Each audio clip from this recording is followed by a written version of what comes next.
بسم اللہ الرحمن الرحیم ان الذین قالوا ربنا اللہ ثم استقاموا تتنزل علیہم الملائکۃ الا تخافوا ولا تحزنوا وَأَبْشِرُوا بِالْجَنَّةِ الَّتِي كُنْتُمْ تُوعَدُونَ نَحْنُ أَوْلِيَاؤُكُمْ فِي الْحَيَاةِ الدُّنْيَا وَفِي الْآخِرَةِ وَلَكُمْ فِيهَا مَا تَشْتَهِي أَنفُسُكُمْ وَلَكُمْ فِيهَا مَا تَدَّعُونَ نُزُلًا مِّنْ غَفُورٍ رَّحِيمٍ صدق اللہ العظیم۔ استقامت کا معنی ہے ہر حال پر کسی چیز پہ ڈٹے رہنا، ہر حال میں کسی چیز پہ جم جانا، ہر حال میں مستقل مزاجی کے ساتھ کسی کام کو کرنا، اسے استقامت کہتے ہیں۔ اور استقامت فی الدین یہ ہوئی کہ اللہ تعالیٰ کی ذات کو وحدہ لا شریک ماننا، مرتے دم تک جیسے اللہ کو ماننے کا حق ہے ویسے اسے ماننا، اس کا حکم بجا لانا آخری دم تک، جن چیزوں سے اس نے رکنے کا حکم دیا آخری دم تک ان سے رکے رہنا۔ تمام انبیاء رسل، تمام آسمانی کتابیں، صحائف، جنت دوزخ، بعث بعد الموت، ملائکہ، حساب و کتاب، حشر نشر، ان سب چیزوں کو دل و زبان سے ماننا اور حضور رحمت کونین صلی اللہ علیہ وسلم کو خاتم النبیین ماننا، یہ تفصیلی طور پہ میں نے استقامت فی الدین کا معنی آپ کے سامنے بیان کیا ہے۔ اور یہ سارے کام مرتے دم تک کرتے رہنا مستقل مزاجی کے ساتھ، اسے استقامت فی الدین کہتے ہیں۔ مسلم شریف کی حدیث پاک ہے، حضرت سفیان بن عبداللہ ثقفی رضی اللہ تعالیٰ عنہ آپ حضور سے عرض کرتے ہیں، یا رسول اللہ صلی اللہ علیہ وسلم، آپ مجھے اسلام کے متعلق کوئی ایسی بات بتائیں،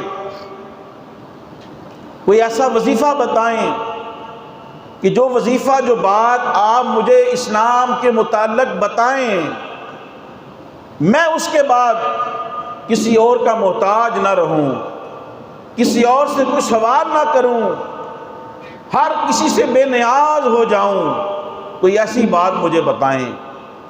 نبی رحمت صلی اللہ تعالیٰ علیہ وآلہ وسلم نے ارشاد فرمایا، قل آمنت باللہ ثم استقم۔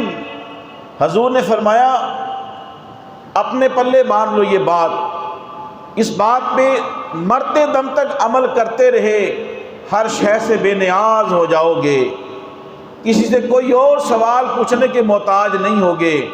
حضور نے فرمایا تم کہو اللہ، میں اللہ پر ایمان لایا، ثم استقم، پھر اس کے اوپر ڈٹ جاؤ اور مرتے دم تک اس ایمان کی حالت پہ رہنا اور دنیا سے رخصت ہو جانا، اللہ تمہیں ہر شے سے بے نیاز کر دے گا۔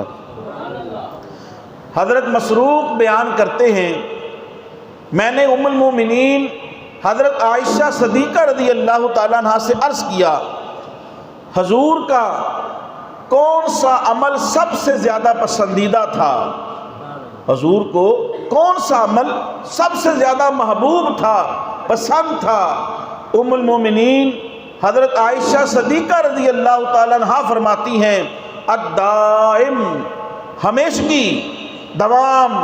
فرمایا حضور کو وہ عمل، وہ کام سب سے زیادہ پسندیدہ تھا جس میں دوام ہو، ہمیشگی ہو، وہ ہمیشگی کے ساتھ، استقامت کے ساتھ جو کام کرتا ہو، اللہ کے رسول کو وہ بڑا محبوب اور پسندیدہ تھا۔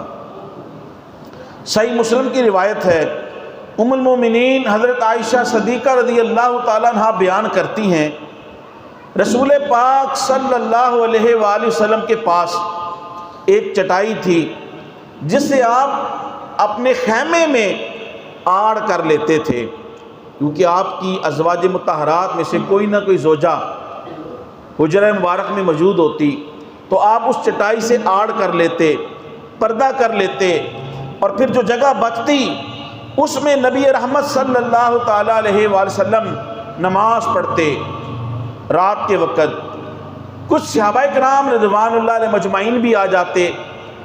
ایک رات ایسا ہوا کہ کثرت کے ساتھ لوگ نماز پڑھنے کے لیے آ گئے۔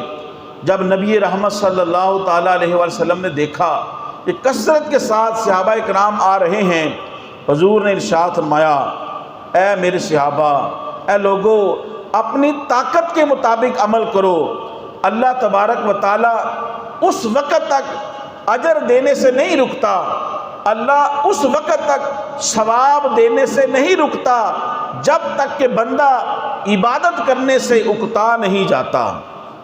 عبادت کرنے سے اکتا نہیں جاتا، اللہ اس وقت تک بندے کو اجر دیتا رہتا ہے، اور اللہ کے نزدیک وہ عمل سب سے زیادہ پسندیدہ ہے، اگرچہ وہ کم ہو لیکن اس کے اوپر ہمیشگی ہو، اس کے اوپر دوام ہو۔ تو اللہ تعالیٰ کے محبوب کو اور خود باری تعالیٰ کی ذات کو وہ عمل بڑا پسندیدہ ہے جس عمل کے اندر ہمیشگی ہو، دوام ہو، استقامت کے ساتھ کیا جائے۔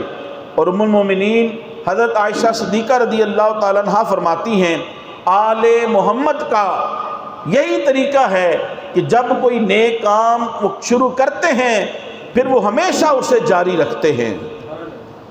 حضرت امام ابو القاسم کشیری رحمۃ اللہ علیہ، یہ حضور داتا گنج بخش علی حجویری رحمۃ اللہ علیہ کے شیخ اور استاد ہیں۔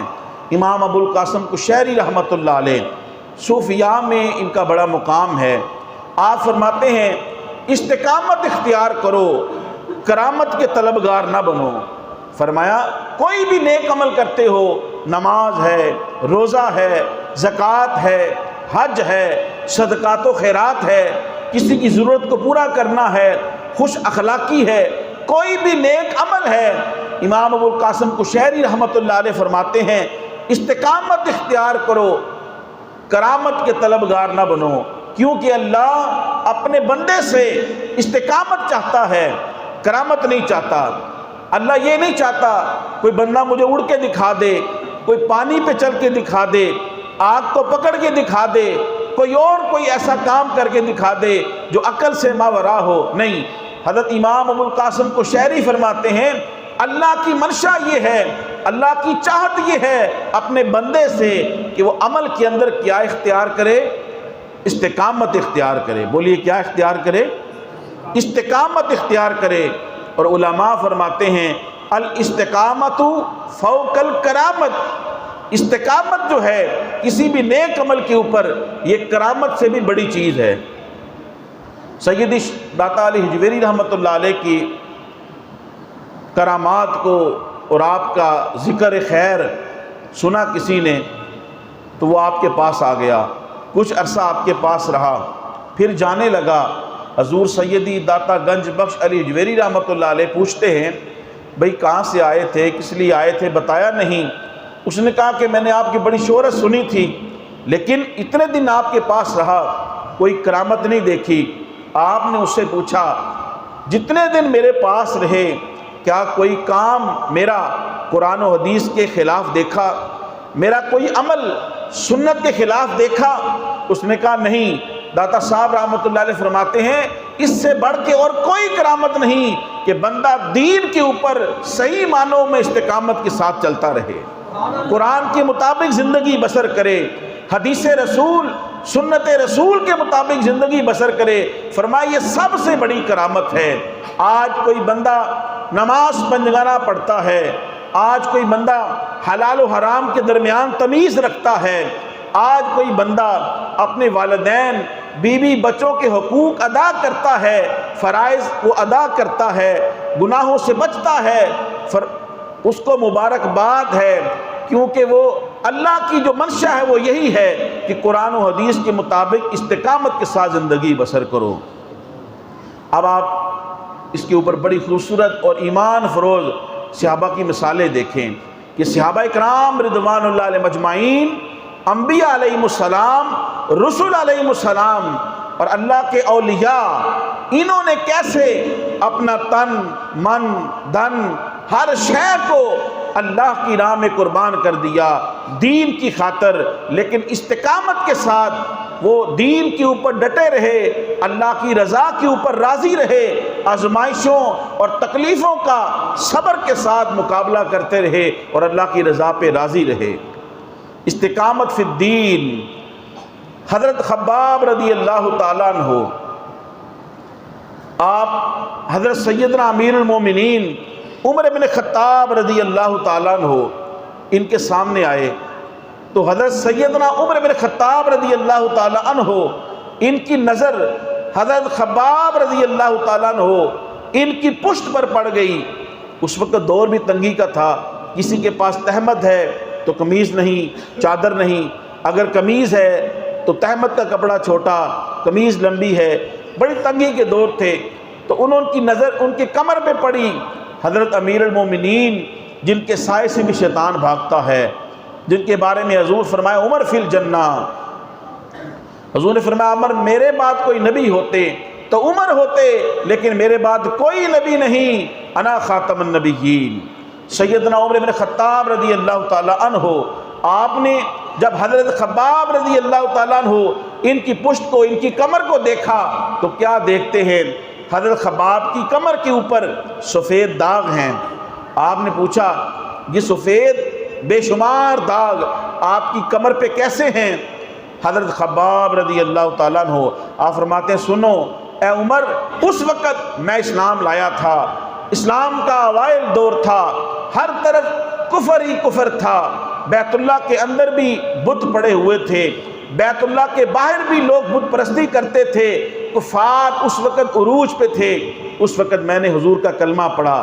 حضرت خباب کہتے ہیں جب میں نے حضور کا کلمہ پڑھ لیا تو یہ کفار مشرکین مجھ پہ ظلم و ستم کرتے، یہاں تک کہ میرے مالک اس وقت غلام تھے، فرمایا میرے اوپر اتنا ظلم کرتے کہ مجھے دہکتے ہوئے گرم انگاروں پہ لٹا دیتے، اور خود ایک بندہ میرے سینے پہ کھڑے ہو جاتا، یہاں تک کہ میری سکن اور میری جلد اور جسم کی چربی جو ہے وہ پگھل جاتی اور وہ دہکتے ہوئے انگارے جو ہیں وہ بجھ جاتے اور میں بے ہوش ہو جاتا۔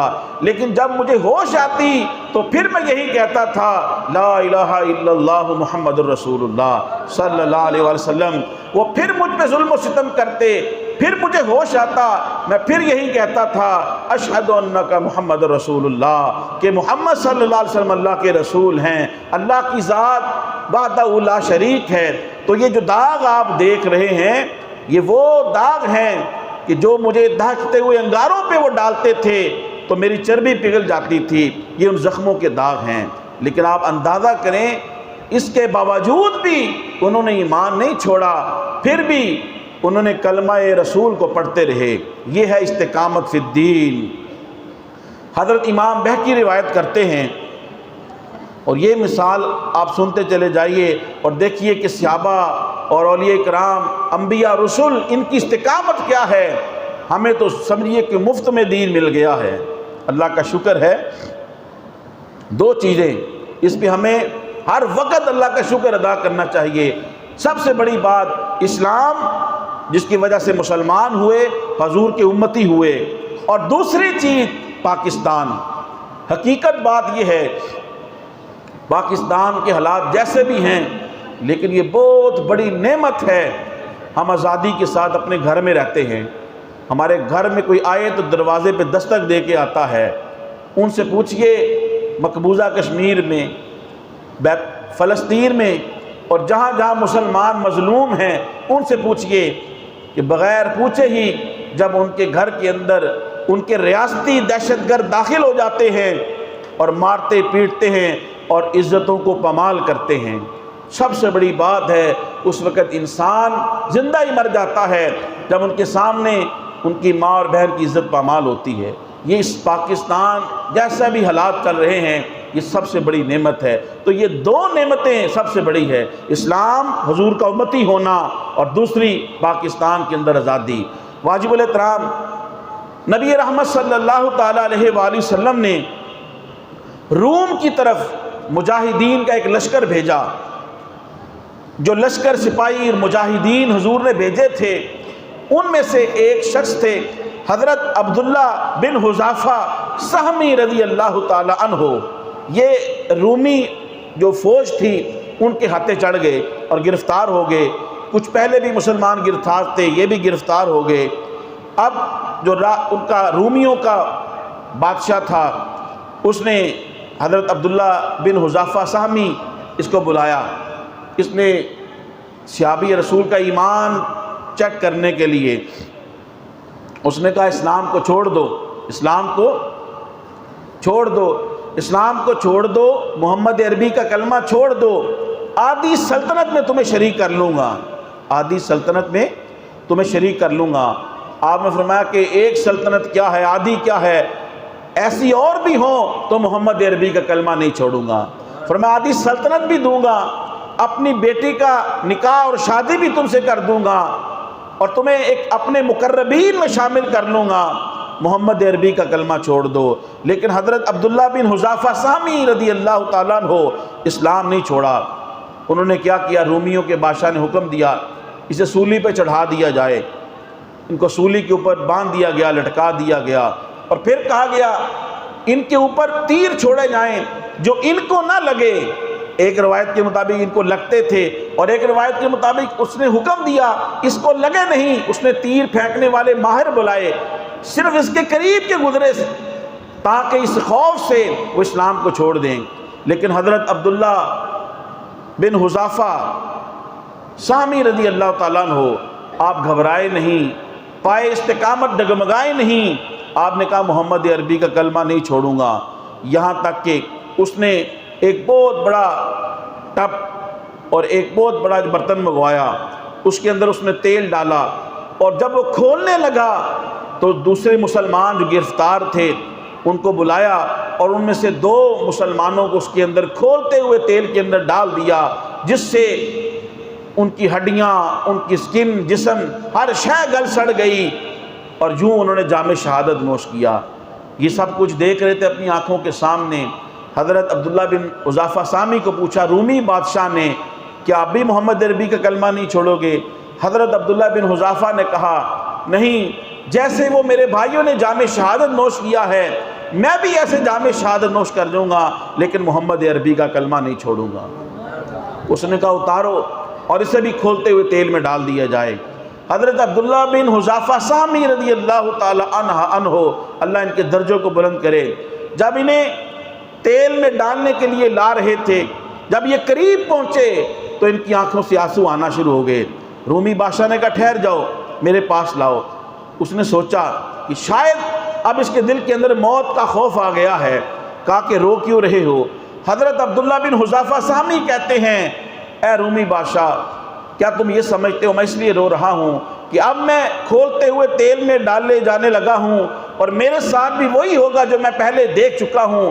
فرمایا نہیں، میں اس لیے رو رہا ہوں یہ ایک جان ہے، اگر میرے جسم کے اوپر جتنے بھی بال ہیں میں چاہتا ہوں کاش میری اتنی جانیں ہوتی اور ہر بال مجھے اسی طرح کھولتے ہوئے تیل میں ڈالتا اور میں جام شہادت نوش کرتا، پھر اللہ مجھے زندگی دیتا تو جتنے میرے جسم کے اوپر بال ہیں اتنی میری جانیں ہوتی، تب بھی میں قربان کر دیتا، لیکن محمد عربی کا کلمہ نہ چھوڑتا۔ اس رومی بادشاہ نے جب یہ حضرت عبداللہ بن حذافہ سہمی رضی اللہ تعالی عنہ ان کا یہ پائے استقلال اور ان کی استقامت دیکھی، اس نے کہا اس کو چھوڑ دو۔ کہا کہ ایک ایسا کام کر لو کہ میرے پاس کافی مسلمان جو ہیں وہ قید میں ہیں، صرف اتنا کرو میری پیشانی کا بوسہ لے لو، میں ان کو چھوڑ دوں گا۔ حضرت عبداللہ بن حذافہ سہمی رضی اللہ تعالیٰ عنہ آپ نے سوچا کیونکہ یہ میری ذات کے متعلق نہیں ہے، میری اس عمل سے کئی مسلمان قیدی چھوٹ جائیں گے، تو آپ نے صرف اس کی پیشانی کا بوسہ لیا جس کی وجہ سے سارے مسلمان قیدی چھوٹ گئے، اور جب حضرت عبداللہ بن حذافہ سامی رضی اللہ تعالی عنہ نے یہ واقعہ امیر المومنین سیدنا عمر بن خطاب رضی اللہ تعالیٰ عنہ کو بتایا تو آپ نے حضرت عمر بن خطاب نے کہا صحابہ کو کھڑے ہو کر سارے حضرت عبداللہ بن حذافہ سامی کی پیشانی کا بوسہ لو، کیونکہ ایک تو انہوں نے استقامت دکھائی ہے اور دوسرا ان کے ایک بوسے کی وجہ سے کئی مسلمان جو ہیں وہ رہائی پائی ہے۔ تو یہ استقلال اور استقامت تھی صحابہ کی۔ حضرت بلال رضی اللہ تعالیٰ عنہ، کون سا ایسا طریقہ تھا ظلم و ستم کا جو حضرت بلال رضی اللہ تعالیٰ عنہ پہ آزمایا نہیں گیا؟ آپ کو بھوکا رکھا جاتا، کئی گھنٹے آپ کو بھوکا رکھا جاتا، اور کئی گھنٹے عرب کی تپتی ہوئی ریت پہ دھوپ میں آپ کو بٹھا دیا جاتا، تپتی ہوئی ریت پہ، عرب کی تپتی ہوئی ریت پہ آپ کو لٹا کر آپ کے سینے پہ وزنی پتھر رکھ دیا جاتا، پھر گلی میں آپ کے گلے میں رسی ڈال کے وہ شریر لڑکوں کو پکڑا دیتے، اور وہ آپ کو گلے میں جو رسی ڈالی ہوتی وہ لڑکے اوباش نوجوان آپ کو رسی سے پکڑ کر مکہ کی گلیوں میں گھسیٹا کرتے تھے۔ لیکن ان سب مظالم کے باوجود جب بے ہوش ہو جاتے، جب بھی ہوش آتی تھی تو لب کے اوپر ایک ہی کلمہ ہوتا تھا، لا الہ الا اللہ محمد الرسول اللہ صلی اللہ علیہ وسلم۔ یہ صحابہ اکرام رضوان اللہ اجمعین کی استقامت ہے۔ اور حضرت عمار رضی اللہ تعالیٰ عنہ، اللہ ان کے درجوں کو بلند فرمائے، حضرت عمار رضی اللہ تعالیٰ عنہ، ان کی والدہ اسلام کی سب سے پہلی شہیدہ، اسلام کے لیے، کلمے کے لیے سب سے پہلے ایک خاتون نے قربانی دی اور سب سے پہلے وہ شہید ہوئی، حضرت سمیہ رضی اللہ تعالیٰ عنہا۔ حضرت عمار کی والدہ تھیں، یہ وہ بہادر خاتون تھیں حضرت سمیہ رضی اللہ تعالیٰ عنہا۔ ان کو کافروں نے، مشرکین مکہ نے ان کے زیر ناو ان کو نیزہ مارا، جس کی وجہ سے آپ نے جام شہادت نوش کر دیا، لیکن کلمہ نہیں چھوڑا۔ حضرت عمار رضی اللہ تعالیٰ عنہ، ان کے والد حضرت یاسر رضی اللہ تعالیٰ عنہ، ان کو بھی بے دردی سے شہید کر دیا، لیکن آپ نے کلمہ شہادت نہیں چھوڑا۔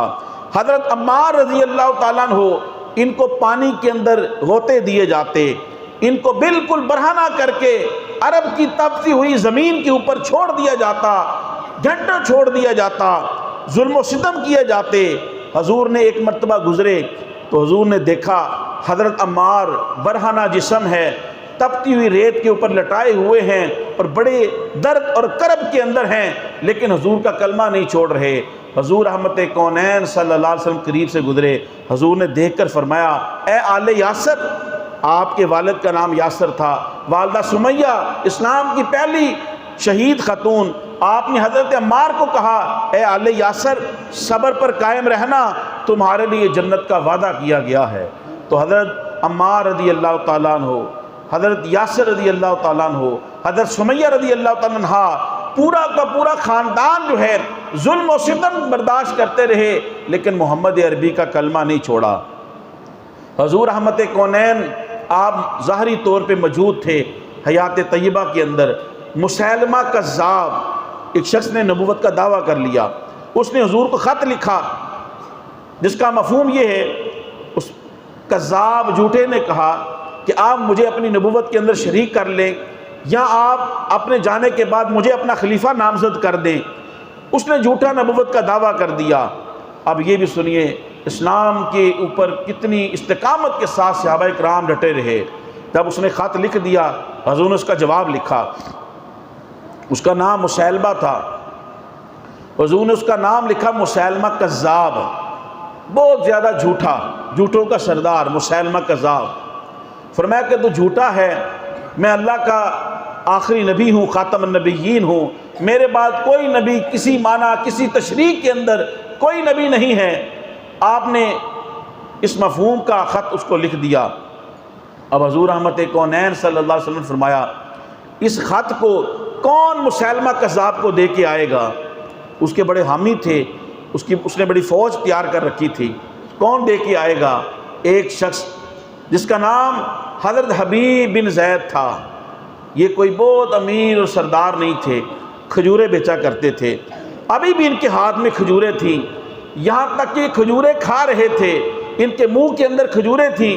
حضور نے جب کہا کون یہ خط مسیلمہ کذاب کو دے کے آئے گا، ابھی انہوں نے کھجوریں مکمل کھائی نہیں، جلدی جلدی کھڑے ہوئے، کہا یا رسول اللہ یہ خط میں دے کے آؤں گا۔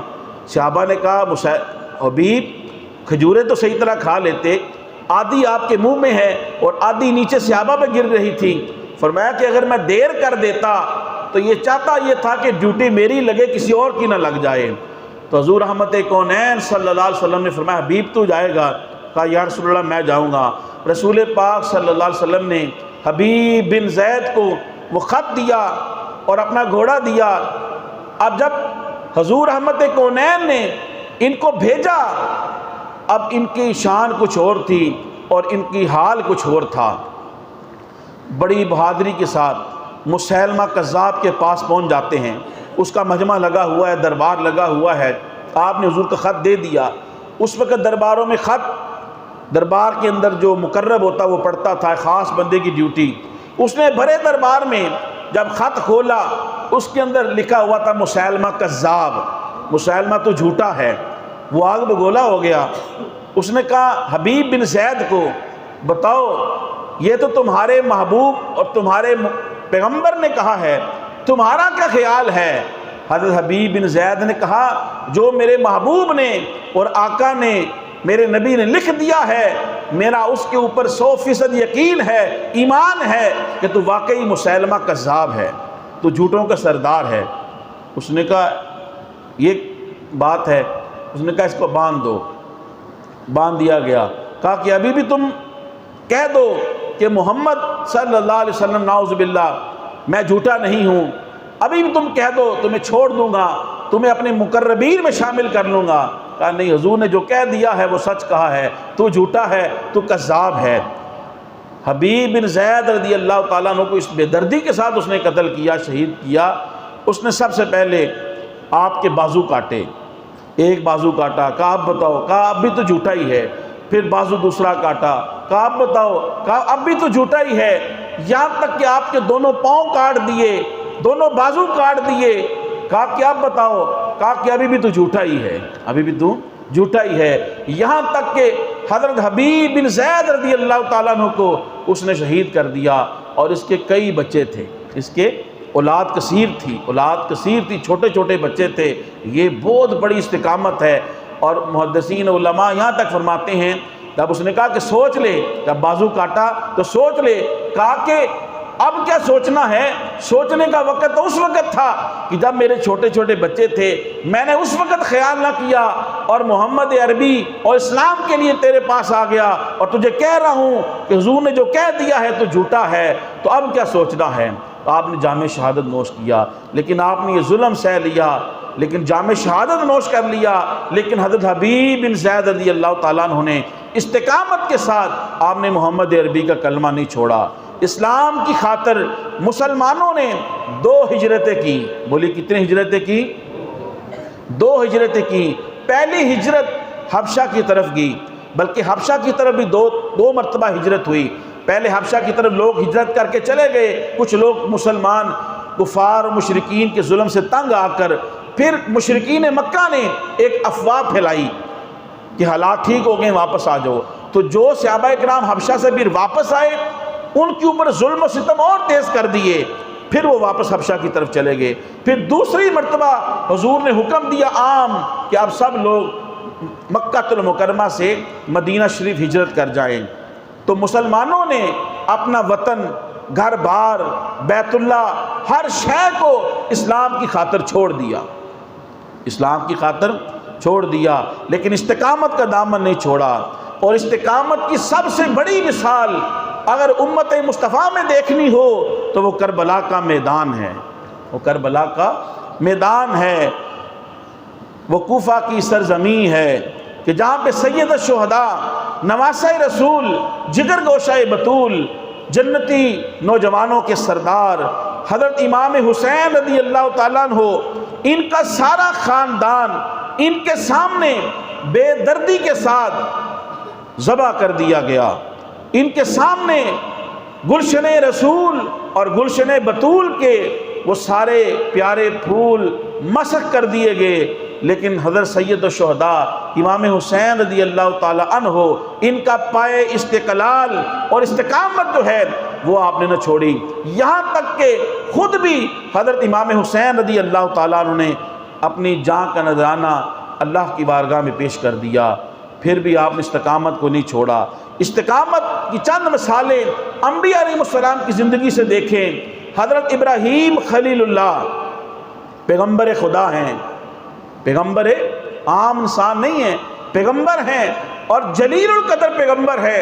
حضرت ابراہیم خلیل اللہ علیہ السلام بچپن سے لے کے بڑھاپے تک پے در پہ آزمائشوں میں رہے، لیکن استقامت کے ساتھ اللہ کی رضا پہ راضی رہے۔ نارے نمرود میں پھینکے گئے، اس آگ میں جس کے میلوں دور اگر کوئی پرندہ بھی گزر جاتا تو جل کے راکھ ہو جاتا، لیکن آپ بے خوف و خطر نارے نمرود میں کود پڑے، اللہ نے آپ کو بچا لیا اور اس آگ کو آپ کے لیے ایسے کر دیا کہ جیسے گلزار ہو، گلستان ہو، پھولوں کا باغ ہو۔ جب بڑھاپا ہوا، بڑھاپے میں اللہ نے اولاد دی، اور اولاد بھی پیغمبر دی، اسماعیل علیہ السلام۔ پھر آزمائش، کہا اے ابراہیم اب میرا حکم ہے، اسے وہاں پہ چھوڑا جو بے آب و گیا میدان ہے، لک و دک صحرا ہے، وہاں پہ چھوڑا جہاں پہ نہ زندگی کے اثار ہیں، نہ کوئی پانی ہے، نہ چرند پرند وہاں پہ ہیں، وہاں چھوڑا۔ ابراہیم خلیل اللہ علیہ السلام کے پائے استقامت ڈگمگائے نہیں، استقامت کے ساتھ ڈٹے رہے، اپنی بیوی ہاجرہ کو اور اپنے بیٹا اسماعیل پیغمبر فرزند کو اللہ کے حکم پہ وہاں پہ چھوڑ آئے، اور پھر اس آزمائش سے اللہ نے کامیاب کیا۔ آپ کے قدموں سے آب زمزم نکلا، چرند پرند آئے، قافلے آئے، یہاں تک کہ مکہ المکرمہ اگر اس وقت آباد ہوا ہے تو ابراہیم اور اسماعیل اور حضرت ہاجرہ سلام اللہ علیہا کا صدقہ ہے۔ ابراہیم علیہ السلام اور آپ کی اولاد کا یہ صدقہ ہے کہ مکہ المکرمہ اللہ نے آباد کر دیا۔ پھر بچہ بڑا ہوا، اب جب بچہ بڑا ہوا پھر حکم ہوا ابراہیم اس کو میرے نام پہ ذبح کر دے، میرے نام پہ ذبح کر دے۔ آج کوئی ایسا خواب میں دیکھے تو گناہ کبیرہ اور حرام ایسا کرنا۔ نبی کا خواب جو ہے وہ سچ ہوتا ہے، عام بندے کا خواب شیطان کی طرف سے بھی ہو سکتا ہے۔ تو خواب آیا، کہا کہ اسے ذبح کر دو۔ آپ بے خوف و خطر لے کے نکل پڑے اور اپنے بچے کو ذبح کیا۔ جب چھری چلانے لگے آواز آتی ہے کصدقت الرؤیا، اے ابراہیم ٹھہر جا، تو نے اپنے خواب کو سچ کر دکھایا ہے۔ وَفَدَيْنَاهُ بِذِبْحٍ عَظِيمٍ، اور اس کے بدلے میں اللہ نے جنتی میڈا بھیج دیا۔ ان تمام آزمائشوں پہ ابراہیم خلیل اللہ علیہ السلام استقامت کے ساتھ ڈٹے رہے۔ حضرت یوسف علیہ السلام عام انسان نہیں، اللہ کے پیغمبر ہیں، اللہ کے پیغمبر ہیں، والد بھی پیغمبر ہے، خود بھی پیغمبر ہیں۔ آزمائشیں دیکھیں، پیدا ہوئے تو بھائی آپ سے حسد کرتے تھے، آپ نے خواب بتایا، والد یعقوب علیہ السلام نے کہا اے بیٹا یہ خواب اپنے تک رکھنا، بھائیوں کو نہ بتانا۔ یہ آزمائش، تھوڑے سے اور بڑے ہوئے، بھائیوں نے پکڑا، کنویں میں گرا دیا، آزمائش۔ وہاں سے نکلے، مصر کے بازار میں بکتے ہیں، غلام بنائے گئے، پھر تہمت لگی، پھر جیل میں قید میں رہے، ان ساری آزمائشوں سے گزرتے رہے۔ کبھی لب پہ یہ نہیں کہا یا اللہ ہمیں پیغمبر بنایا ہے، ہمارے سر پہ نبوت کا تاج رکھا ہے، لیکن آزمائشوں سے گزرتے رہے اور اللہ کی رضا پہ راضی رہے۔ پھر وہی یوسف علیہ السلام جو کنویں میں پھینکے گئے تھے، اللہ نے انہیں مصر کا بادشاہ بنا دیا۔ وہ سرفرازی اور وہ اللہ پاک نے شان عطا کی جس کو زمانہ دیکھتا تھا۔ حضرت ایوب علیہ السلام اللہ کے پیغمبر ہیں، عام انسان نہیں ہیں۔ حضرت ایوب علیہ السلام کی کثیر اولاد تھی، چھت گری علمان الفید، ساری اولاد انتقال کر گئی، بے شمار بکریاں، اونٹ، جانور تھے، گھوڑے تھے۔ آزمائش آئی، سارے کے سارے مر گئے، بے شمار آپ کا رقبہ تھا، فصلیں، کھیت تھے، سب کچھ برباد ہو گیا۔ ایک جسم رہ گیا، اللہ نے اس کے اوپر بھی آزمائش ڈال دی، جسم کے اوپر بھی بیماری ڈال دی، بعض لوگ آپ پڑھنے میں سننے میں آپ کو ملتا ہے کہ آپ کو کوڑ کی بیماری تھی، ایسا نہیں ہے۔ اللہ کے پیغمبر کو کبھی ایسی بیماری نہیں لگ سکتی جس سے لوگ نفرت کریں۔ ہاں آپ بیمار ہوئے اور بہت زیادہ ہوئے، آزمائش میں ڈالے گئے، اولاد گئی، مال سب گیا، فصلیں، کھیت، سب کچھ تباہ و برباد ہو گیا، جسم رہ گیا، وہ بھی بیمار ہو گیا، آزمائش میں ڈال دے، فقط آپ کی ایک زوجہ تھی جو آپ کے ساتھ رہی، انہوں نے آپ کا ساتھ نہیں چھوڑا، آزمائش پہ رہے۔ پھر آپ کی دعا ہے رب انی مسنی الضر وانت ارحم الراحمین، اے میرے رب مجھے آزمائش نے چھو لیا ہے، تو بڑا ہی رحمان ہے، تو بڑا ہی رحیم ہے۔ اللہ کی بارگاہ میں رجوع کرتے رہے، بے صبری نہیں کی، اللہ کی رضا پہ راضی رہے۔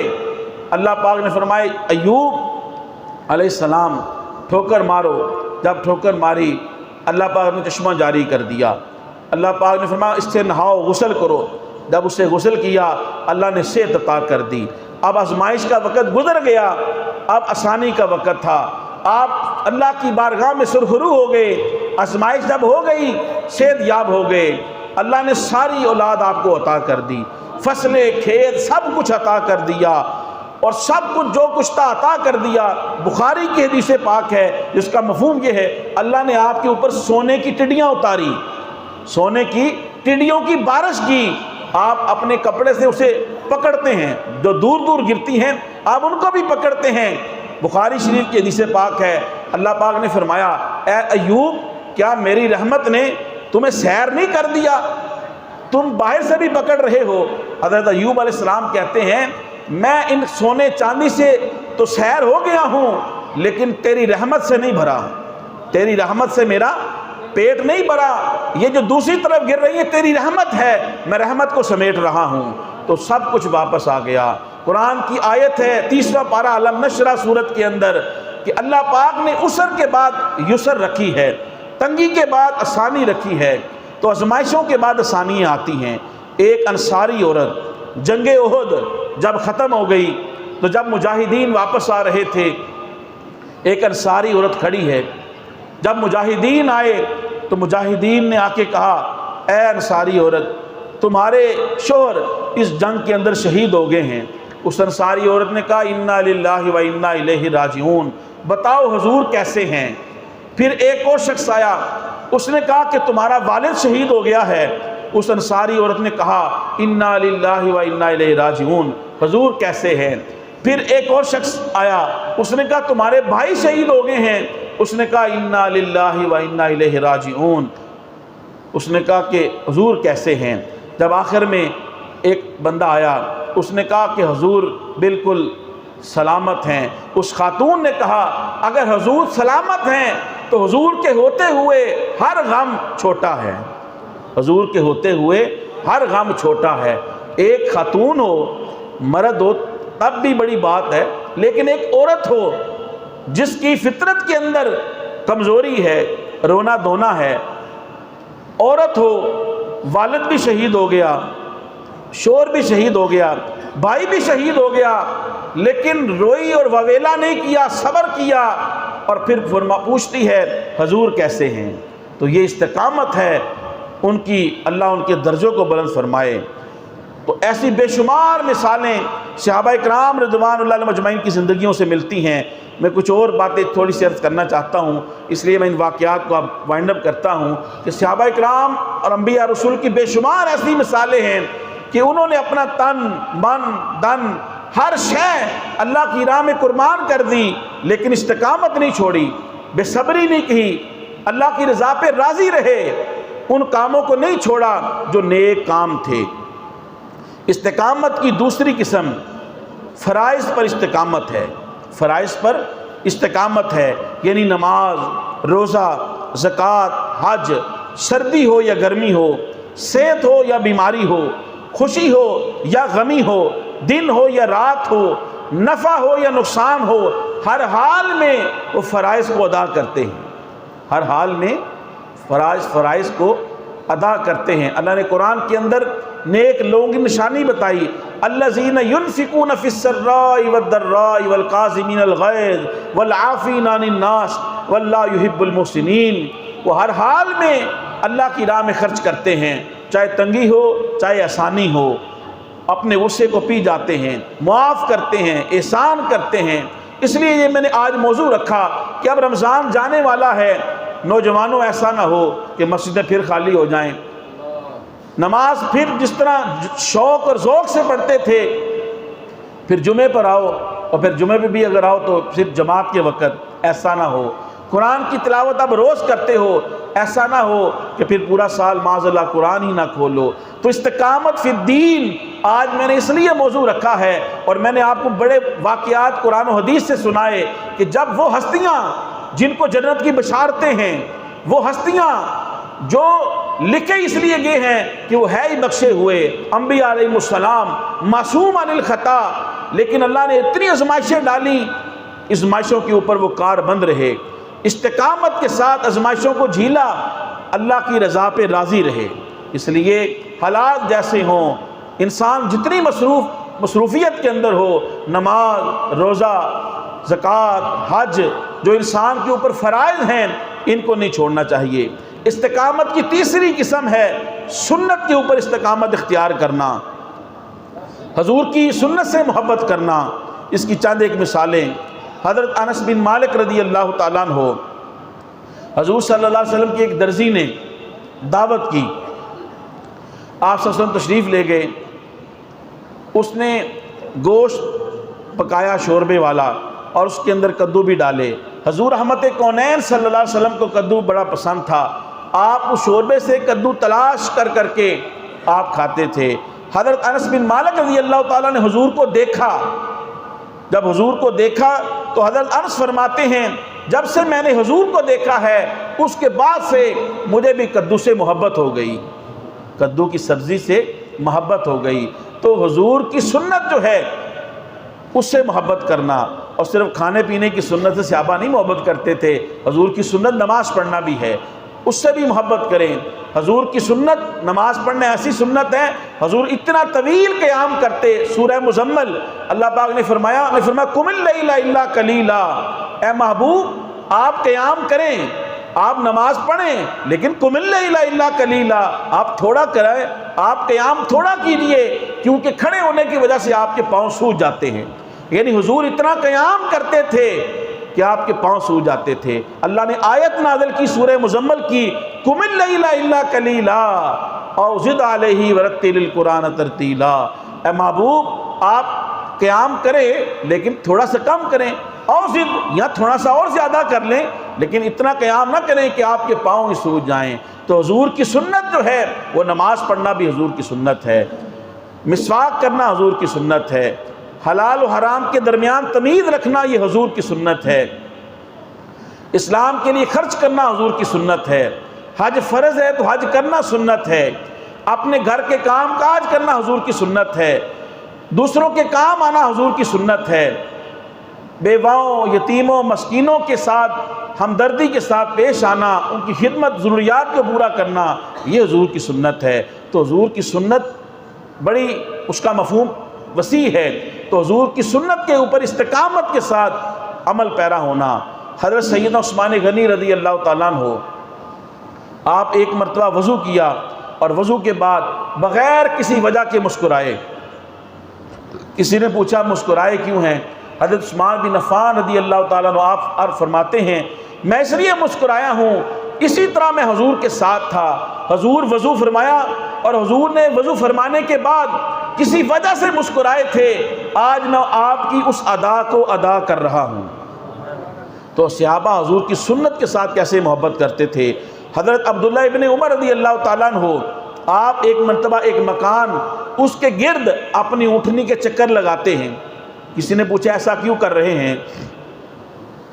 حضرت عبداللہ ابن عمر کہتے ہیں رضی اللہ تعالیٰ عنہ، میں ایک مرتبہ حضور کو دیکھا، حضور کسی وجہ سے اس گھر کا اونٹنی پہ چکر لگانا پڑا، بس میں حضور کی ادا کو ادا کر رہا ہوں۔ الغرض صحابہ کرام رضوان اللہ علیہ مجمعین اور اولیاء کرام، ان کا کھانا پینا، اوڑھنا بچھونا سونا اٹھنا زندگی کے تمام تر معاملات سنت مصطفیٰ کے ماتحت ہوتے تھے۔ اس لیے حضور صلی اللہ علیہ وسلم نے فرمایا فساد امت کے وقت جو میری ایک سنت پہ عمل کرے گا اس کو 100 شہیدوں کا ثواب ملے گا۔ اور یہ وہ وقت وہی ہے، آج وہی وقت ہے کہ حضور کی سنت کو اپنانا، حضور کی سنت کے طریقے کو اپنانا فرنگی تخیلات کے ماتحت اسے اچھا نہیں سمجھا جاتا۔ آج نوجوان سب سے پہلے حضور کی سنت داڑھی جو ہے وہ اس کو کٹواتے ہیں، حالانکہ نعوذ باللہ داڑھی میں اگر بدصورتی ہوتی تو کیا اللہ پاک اپنے نبیوں کو داڑھی رکھواتا؟ نہیں۔ کیا صحابہ کو داڑھی رکھواتے؟ نہیں۔ داڑھی سے مرد کا حسن ہے، داڑھی سے انسان کو عزت و وقار ملتی ہے۔ تو یہ ایک مسلسل ایک ایسی سنت ہے، مسلمان نہ صرف یہ کہ اس کا قتل کر رہے ہیں بلکہ بے دردی کے ساتھ اس کے مختلف قسم کے ڈیزائن بنا کے یہ قلب مصطفیٰ کو اور کتنی تکلیف پہنچا رہے ہیں۔ دفاتر آفیسز میں کوئی چند % ایسے ہوں گے جو بڑی سختی کرتے ہوں گے، ورنہ ایسا نہیں ہے۔ اگر آپ داڑھی شریف رکھیں تو ایسی کوئی، جب مسلمان من حیث القوم، یہ پاکستان اسلامی جمہوریہ پاکستان ہے، جب اسلام من حیث القوم اور من حیث المجموع جب سارے داڑھی رکھیں گے تو کوئی بعید نہیں ہے کہ پاکستان کے یہ قانون بن سکتا ہے۔ لیکن جب خود ہی کوشش نہیں کرنی کسی نے، خود ہی نیت نہ ہو اور مختلف ہیلے بہانے بنانا تو حضور کی سنت پہ ایسے وقت میں عمل کرنا فساد امت کے وقت، فرمایا اس کو 100 شہیدوں کا ثواب ملے گا۔ پھر استقامت کی قسم ہے استقامت فی المستحب، یعنی فرائض بھی ادا کرتا ہے، واجبات بھی ادا کرتا ہے، سنت بھی ادا کرتا ہے، اور پھر وہ مستحب ایسا عمل ہے جس کو کر لیں تو ثواب ملتا ہے، نہ کرے تو گناہ نہیں ملتا۔ مسلمان کی شان یہ ہے کہ وہ مستحبات کے اوپر بھی وہ عمل کرتا ہے۔ اب استقامت پہ جب بندہ اپنی زندگی کو بسر کرتا ہے تو کیا اسے کوئی صلہ بھی ملتا ہے؟ اس کی 1-2 مثالیں سماعت کریں، پھر اپنی گفتگو کو میں اختتام کی طرف لے کے جا رہا ہوں۔ استقامت کے ساتھ جب بندہ آزمائشوں کا مقابلہ کرتا ہے تو پھر اللہ تعالیٰ اسے اجر بھی دیتا ہے۔ حضور نے جب اعلان نبوت فرمایا، 13 سالہ مکی زندگی مسلمانوں اور نوجوانوں بالخصوص مختلف قسم کے ڈائجسٹ اور ناول اور کہانیاں اور فسانے آپ پڑھتے ہیں۔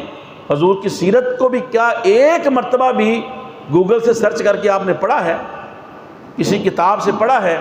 ذرا سوچئے، جو اس مائک کے ذریعے سن رہے ہیں اور جو یہاں پہ موجود ہیں، آپ نے اپنے ٹک ٹاک کے اوپر تو کئی چیزیں سرچ کی ہیں، گوگل کے اوپر کئی چیزیں سرچ کی ہیں، یوٹیوب انجن کے اوپر آپ نے کئی چیزیں سرچ کی ہیں، جتنے بھی سوشل میڈیا کے پلیٹ فارم ہیں آپ نے سب کچھ سرچ کر لیا ہے۔ اپنے آپ سے پوچھیں، کیا آپ نے کبھی سیرت مصطفیٰ کو سرچ کیا ہے، اس کو ڈاؤن لوڈ کیا ہے اور اس کو کبھی پڑھا ہے؟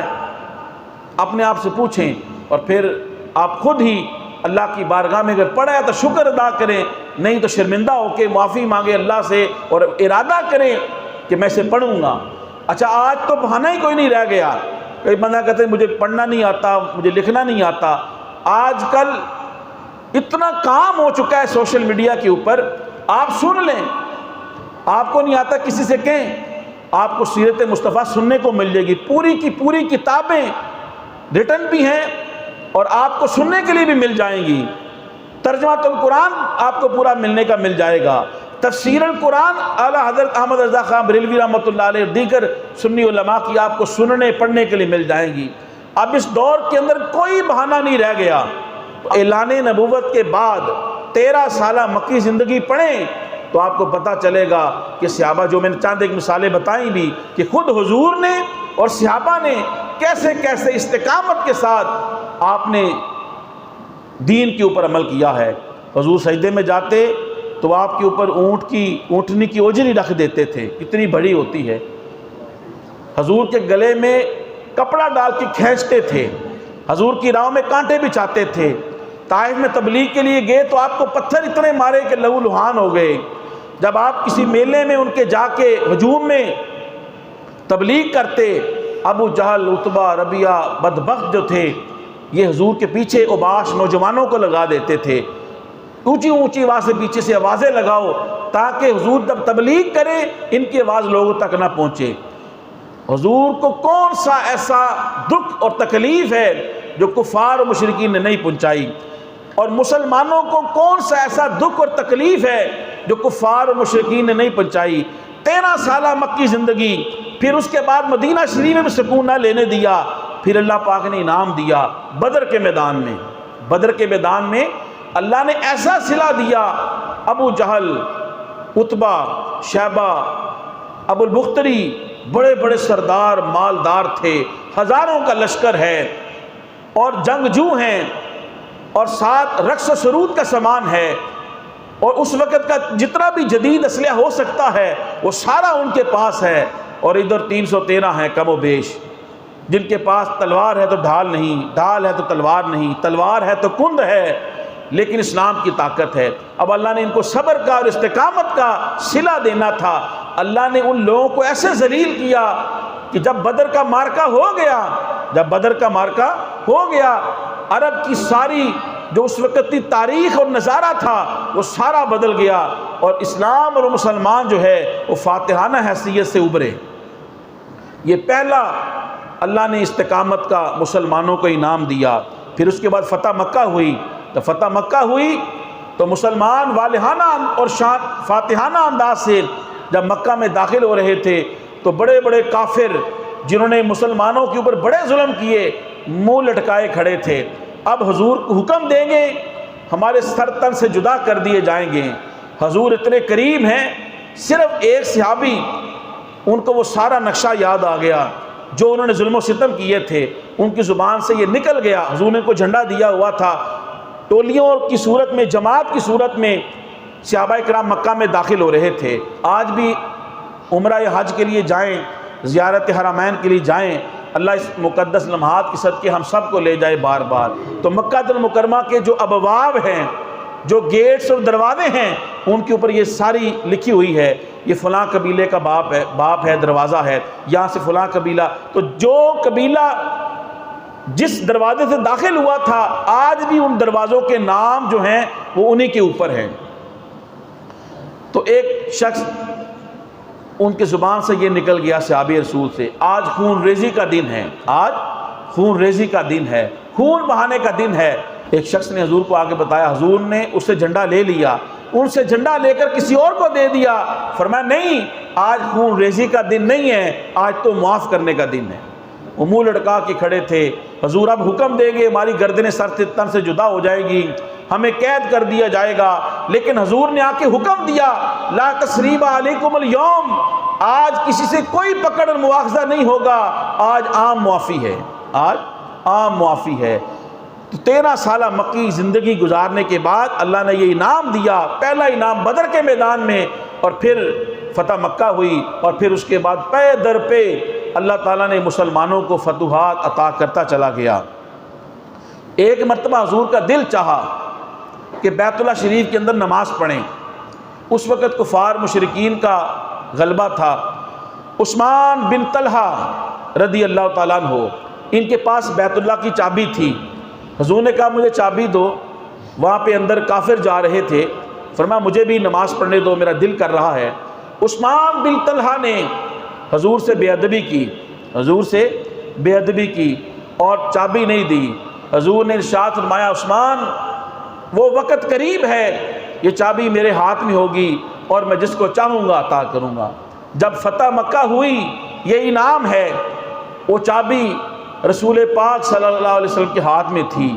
حضور اتنے کریم ہیں، آپ کے قریبی خاندان کے رشتہ دار انہوں نے کہا حضور یہ چابی ہمیں دیں، ہم اس کی اب حفاظت کریں گے، خدمت کریں گے، اس کی خدمت کریں گے۔ حضور رحمت کونین صلی اللہ علیہ وسلم نے کسی کو چابی نہ دی۔ حضور نے فرمایا عثمان کہاں ہیں؟ حضرت عثمان بن طلحہ ڈر رہے تھے کہ مجھے یاد ہے کہ جو میں نے بے ادبی حضور کے ساتھ کی ہے، اب حضور نے مجھے بلایا ہے، مجھے ذلیل و رسوا کریں گے اور ہو سکتا ہے کہ مجھے مار دیں، میرے پہ ظلم و ستم کریں۔ حضور نے فرمایا عثمان کہاں ہے؟ بڑے ہجوم میں کئی مسلمان اور حضور کے قریبی رشتہ دار چابی مانگ رہے تھے۔